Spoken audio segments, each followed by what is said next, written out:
Passion d'entreprendre. Passion d'entreprendre. Passion d'entreprendre. Salut, c'est Seb Sullivan dans Passion d'entreprendre, le podcast qui donne des infos, vous fait partager des expériences de passionnés qui entreprennent. Pour ce 21e épisode de Passion d'entreprendre, on échange avec Régis de la société Thames Concept, agence spécialisée dans la création de stands d'exposition, showroom, qui fait bureau d'études et de design. On parle avec lui et sa collaboratrice Sylvie de leur vision d'entreprendre.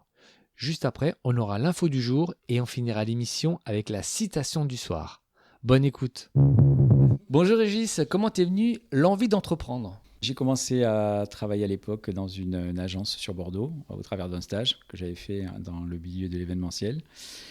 Et au départ, j'ai appris plein de choses au travers de cette expérience que j'ai eue. Et par la suite, je me suis dit, écoute, puisque je fais ça pour une entreprise et que je suis jeune et que j'ai envie d'avancer, je vais faire la même chose, mais pour moi. Voilà, avec mon regard à moi, mes envies à moi.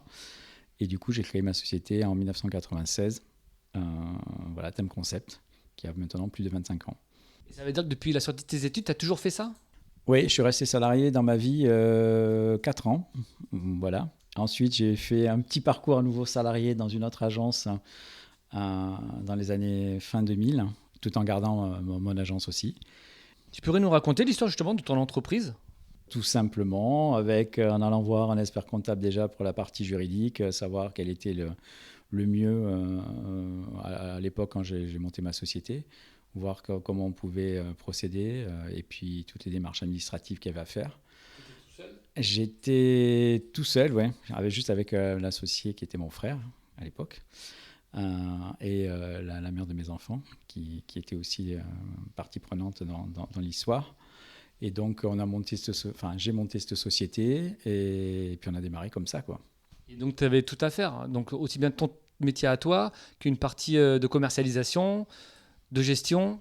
Oui, tout à fait. Là, il y avait tout à faire. Donc, mettre en place la démarche commerciale, aller voir des prospects, que les personnes vous fassent confiance parce qu'à l'époque, j'avais 27 ans. Donc, quand tu as 27 ans, tu n'as pas le même poids que quand tu en as 30 ou 40. Et donc, tout ça s'est mis petit à petit en place. Et après, tu commences à faire marcher ton réseau. Et puis, tu fais un stand, et puis deux stands, un salon, un événement. Et puis, c'est parti, quoi. Avec tout ce que ça engendre aussi au niveau administratif, qui est une partie aussi qui est quand même assez importante. Parce que créer, gérer dans le milieu d'événementiel, c'est très bien, mais il faut aussi, comme toute entreprise, calculer une bonne rentabilité pour pouvoir exister et survivre 25 ans plus tard. Et tu pourrais nous expliquer concrètement, c'est quoi ton métier ? À la base, donc, j'ai fait des études de design à Bordeaux, donc design d'espace commercial, où on a appris différentes choses, créer des espaces, des boutiques, du display, du mobilier, de l'étalage à l'époque. Maintenant on appelle ça du merchandising. Créer des concepts, créer du décor, créer du graphisme. Et à partir de là, à l'époque, on avait la chance dans la formation d'aller pêcher des cas concrets dans Bordeaux et de proposer nos services pour des magasins, différentes marques, aussi bien dans le prêt-à-porter que dans le parfum, que dans le voyage, que dans plein de différents environnements professionnels. Et du coup, j'ai oublié la question. C'est quoi ? L'activité, donc là, on conçoit et on réalise. Donc là, nous, on conçoit et on réalise des stands pour les salons professionnels en France et à l'étranger. Donc en fait, on est bureau d'études et bureau de design aussi. Donc c'est-à-dire qu'actuellement, depuis pas mal d'années, il y a énormément de salons professionnels. On travaille beaucoup en B2B.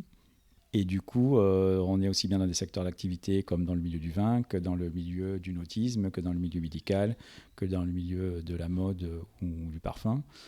Et donc, vu que nous avons 25 ans d'expérience, donc on a quand même un certain réseau aussi qui s'est développé. Et du coup, on reçoit ou on nous interroge sur des cahiers des charges que l'on reçoit. Et après, on répond à ces appels d'offres et on accompagne le client de la conception jusqu'à la réalisation de leur espace. Et la majorité de tes clients sont français ou ils sont étrangers ? La majorité sont français et on en a une petite partie qui est étrangère. Donc, ce sont des étrangers qu'on accompagne en France. Et on accompagne aussi des Français à l'étranger, puisque c'est dans les deux sens, puisqu'on est présent aussi en Asie. un petit peu sur les États-Unis. Mais bon, là, c'est un peu plus compliqué aux États-Unis parce qu'il y a des contraintes qui ne sont pas les mêmes qu'en Asie. Est-ce que tu aurais une anecdote à nous raconter sur les débuts? Quelque chose qui t'a marqué? Moi, faire un projet pour en faire un projet qui n'aboutit pas, je ne vois pas l'intérêt. Donc voilà, moi j'aime les choses qui se concrétisent. Donc rester que dans la rêverie et créer des choses qui sont waouh, super beaux sur le papier mais qu'on ne peut pas réaliser, je ne vois pas l'intérêt. Donc moi, la satisfaction que j'ai, c'est quand on crée un concept ou qu'on reçoit un cahier des charges et qui est décrit à travers que des mots, de certaines chartes graphiques et autres, qu'on transforme tout ça en architecture, en volume, en couleur, en éclairage. Et que quand on passe de la phase validation du projet en accord avec le client à la réalisation, moi ce que j'aime c'est le matin d'ouverture d'un salon ou la veille quand le client nous remercie, qu'il est content et le lendemain matin faire l'ouverture. Là je pense que c'est la partie qui est le résultat et le côté satisfaisant du travail qu'on a accompli avec son équipe, quoi. Donc c'est un métier où il y a beaucoup de pression. Et comment tu gères cette pression? Comment on gère la pression? Je pense que l'expérience fait qu'à un moment donné... Voilà, je pense que quand tu as confiance en toi et que tu as confiance, après la partie pression que tu peux avoir à l'extérieur, tu arrives à la gérer au fur et à mesure. Bon, après, parfois, oui, c'est un peu... voilà. Mais je pense qu'il faut être vif. En fait, ce qui fait la force et ce qui fait notre force, c'est qu'on a un bon réseau. Et je pense qu'on a un réseau qui nous permet d'avoir des solutions et de répondre à l'instant T à la demande de ce qu'on peut nous demander. Et ça, ce qui fait la force, et bien sûr de bien s'entourer de nos partenaires et prestataires, ça c'est sûr, aussi bien en France qu'à l'étranger. Quel conseil tu donnerais à une personne qui a envie d'entreprendre par rapport à ton parcours? Mais vas-y, fonce, ne te prends pas la tête et n'écoute pas, et surtout n'analyse pas trop les problèmes, les machins et tout ça. Si tu as l'envie, vas-y. La partie administrative, ça se gère, enfin tout ça. Mais si tu as confiance en toi et que tu crois à ton projet, même si c'est compliqué, faut y aller, quoi, il faut foncer. Il ne faut pas écouter le contexte économique parce que là, si on écoute, actuellement, on est dans un contexte géopolitique qui n'est pas bien, mais il y a 10 ans, il y avait autre chose. En 92, 93, il y avait la guerre du Golfe. Moi, à l'époque, je sortais de l'école, ça y est, c'était la fin. Enfin, il y aura toujours des choses, il y aura toujours quelque chose qui ne ira pas, mais ça fait partie de la vie. Et depuis que le monde existe, ça a toujours été comme ça. Donc, tu crois en toi, tu crois à ta bonne lumière, entoure-toi de personnes positives qui te font avancer. Tu trouveras toujours des gens qui vont essayer de te mettre quelques bâtons dans les roues, ceux-là, tu les mets de côté. Et voilà, crois en ta bonne étoile et fonce, quoi. Vas-y. Hein. Quelle est ta plus-value par rapport à tes concurrents? Notre créativité, on est très réactif. On fait du qualitatif et pas du quantitatif. Là, sur un prochain salon en 2024, on est déjà booké sur pas mal de clients déjà sur lesquels on s'est engagé. On a eu des demandes là par ailleurs dernièrement. On a répondu que on ne pourra pas répondre. Et je pense qu'il vaut mieux être honnête. Et le client, du coup, le comprend tout à fait et te dit, bon, écoutez, effectivement, c'est pris peut-être un peu tard. La prochaine fois, on vous consultera un peu plus tôt. Voilà. C'est le fait d'être au plus près de nos clients, de répondre au tac au tac. Je pense que dans un monde dans lequel toutes les choses vont vite, une entreprise, quand elle nous demande quelque chose, je pense qu'on doit répondre sous maximum 48 heures à un mail. Et encore, je pense que ce n'est même pas le cas. Ça va être très, très rare, sauf quand on est en montage ou en déplacement ou à l'étranger avec décalage horaire, suivant si on est en Asie ou autre et qu'il y a un décalage horaire. Mais voilà, quoi. Notre force aussi, c'est de répondre rapidement et trouver une solution à la demande qu'on nous fait. Et par rapport au futur, si je te parle de ChatGPT, de l'intelligence artificielle, c'est quelque chose de positif pour toi ou de problématique par rapport à ton métier? Non, je pense que comme toute nouvelle chose, il y a des bonnes choses dedans et des moins bonnes. Enfin, bon, on ne peut pas être catégorique en disant non, c'est nul ou quoi que ce soit. Je pense qu'on aura toujours besoin de la créativité de la personne. Il y a une étude d'ailleurs qu'on avait à l'époque publiée sur un projet où un designer avait répondu à un appel d'offres, un cahier des charges, et ChatGPT avait fait aussi quelque chose. Bon, c'est clair qu'on a besoin quand même heureusement encore, de la valeur humaine et de tout le ressenti, de toute cette chose qui ne se traduit pas par des mots, mais qui au travers, quand vous allez à un rendez-vous, vous sentez la personne en face, qu'elle vous dit, il y a quand même des choses qui passent au travers de la façon de s'exprimer, donc automatiquement... un chat GPT, lui, il va répondre bête et méchant, même s'il est bourré de plein d'infos et qu'on lui bourre le crâne. Je pense qu'il aura quand même... Alors, Tout dépend ce qu'on recherche. Tout dépend où c'est qu'on met le curseur de la créativité et du projet et de la subtilité qu'on a envie d'avoir en finalité. Mais non, moi je ne trouve pas, au contraire. Il faut, au lieu de s'en faire un ennemi, il vaut mieux le prendre, essayer d'en retirer la chose positive qui peut à la limite nous améliorer ou apporter quelque chose qui soit une plus-value pour nous. Et on parle aussi de plus en plus du métavers, c'est-à-dire qu'est-ce que des salons, ça sera virtuel dans les années à venir ou il y aura toujours besoin de salons en dur, en réel? Alors, durant la période qu'on a traversée en 2020, où il y a eu le Covid, où on a eu un arrêt total de tout ce qui a été salon du jour au lendemain, puisque nous, on était juste à la veille d'un gros salon qu'on devait faire à Düsseldorf, et tout a été arrêté alors qu'on était en phase quasiment finie, enfin en finition de production. Les mois qui ont suivi, ça y est, il a été mis en place par d'autres agences qui étaient plus dans du digital, tout ce qui était salon virtuel. Et on a commencé à nous dire, ça y est, les salons, ça va être fini, on va faire que du virtuel et tout.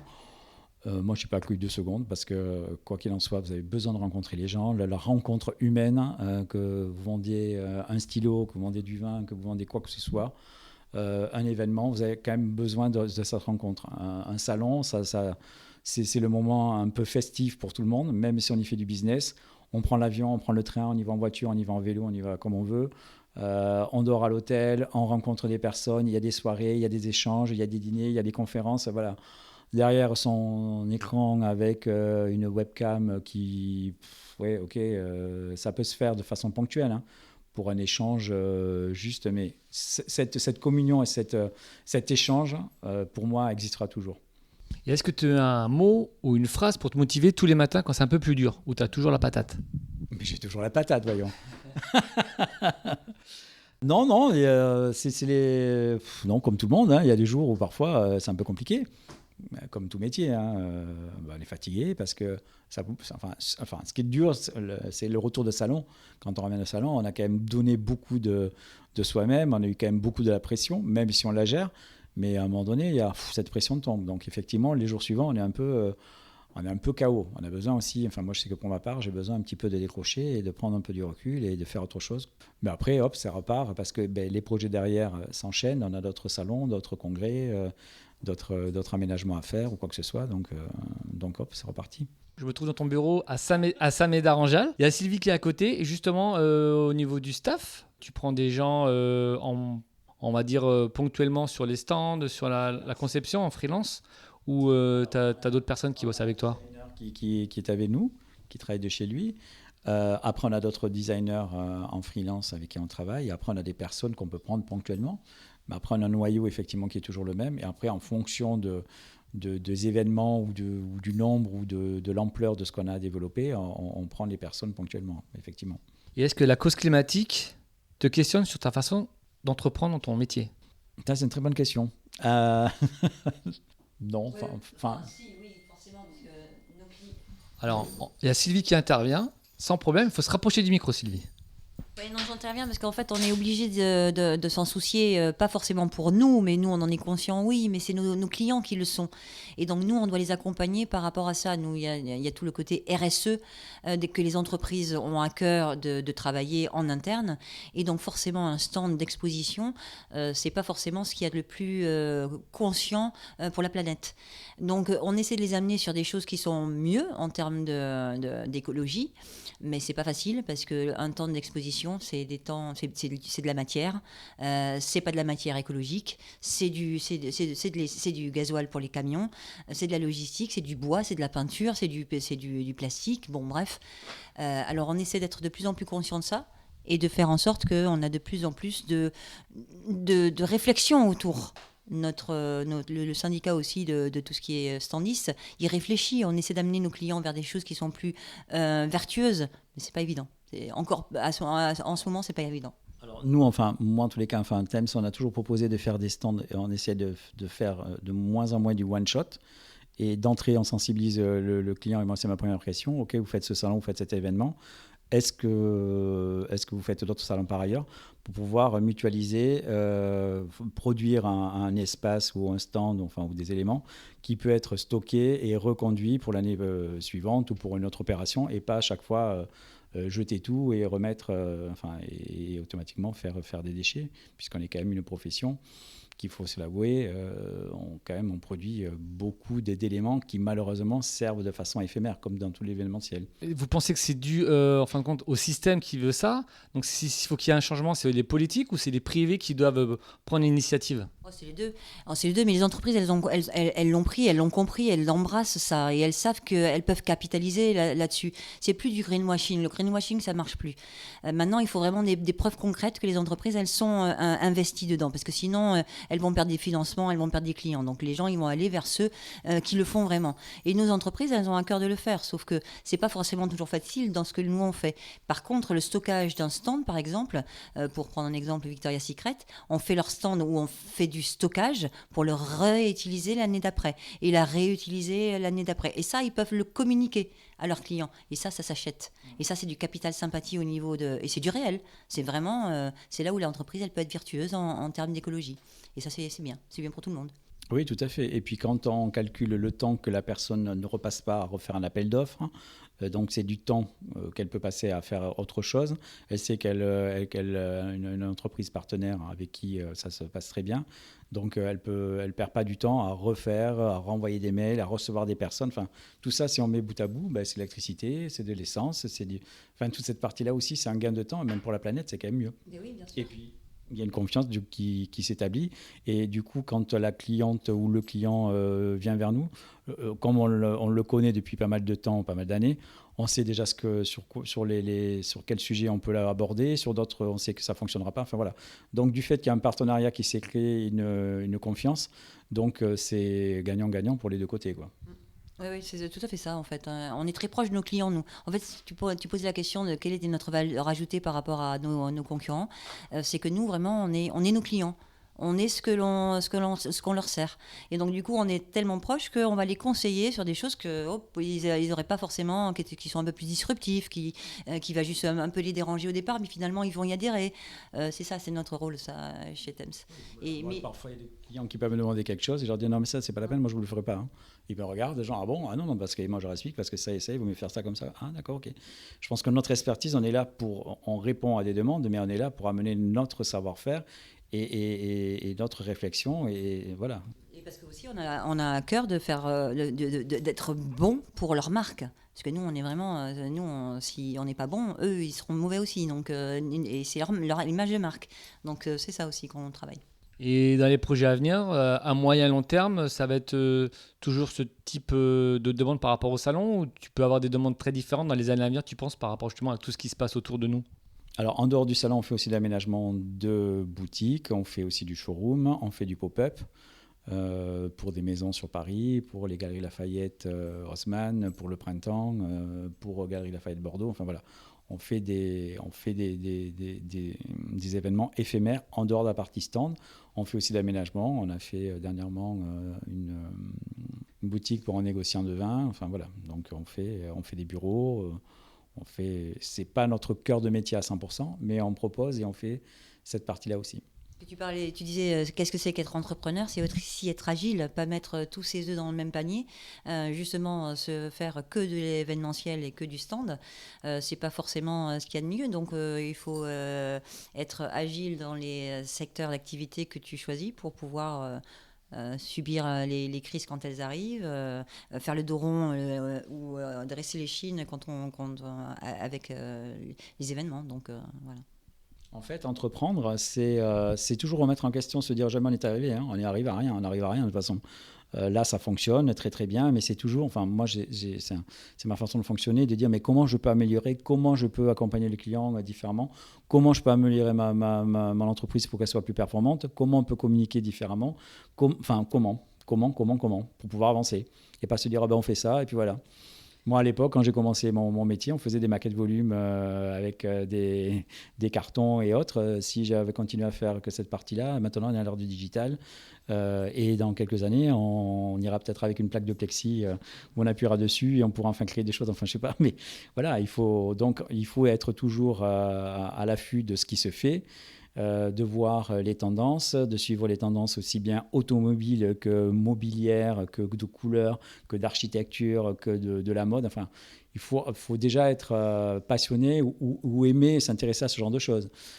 Effectivement, c'est un métier de création et donc automatiquement, il faut connaître toute cette partie-là. Et connaître évidemment les matériaux, puisque dans le milieu des salons, on a des réglementations architecturales et de produits qui doivent être inifugés, qui correspondent à des normes de sécurité bien particulières. Donc tout ça, on apprend et puis les choses évoluent. Donc il faut aller dans le sens et essayer de devancer un petit peu. Et c'est ce qui fait aussi la différence peut-être par rapport à certains confrères. Régis, merci beaucoup et à bientôt. Merci, à très bientôt. Merci d'être venu nous voir et merci encore pour ce podcast. Et on fait un coucou à Sylvie Deloin. Merci, à bientôt. L'info du jour, est-ce que vous savez la différence entre une foire et un salon ? Un salon regroupe des exposants appartenant à un même domaine d'activité, alors qu'une foire rassemble des exposants appartenant à des domaines d'activité diversifiés. La citation du soir est de Platon. Des opinions vraies doivent se trouver en l'homme. Opinions qui, une fois réveillées par une interrogation, deviennent des connaissances. Je vous remercie pour votre écoute. N'hésitez pas à vous abonner et à laisser des commentaires sur Spotify, Audioblog et Google Podcast. On se retrouve également sur la page Facebook de Passion d'entreprendre. Soyez forts et déterminés dans tous vos projets. À bientôt pour un nouvel épisode de votre podcast. Passion d'entreprendre. Passion d'entreprendre. Passion d'entreprendre.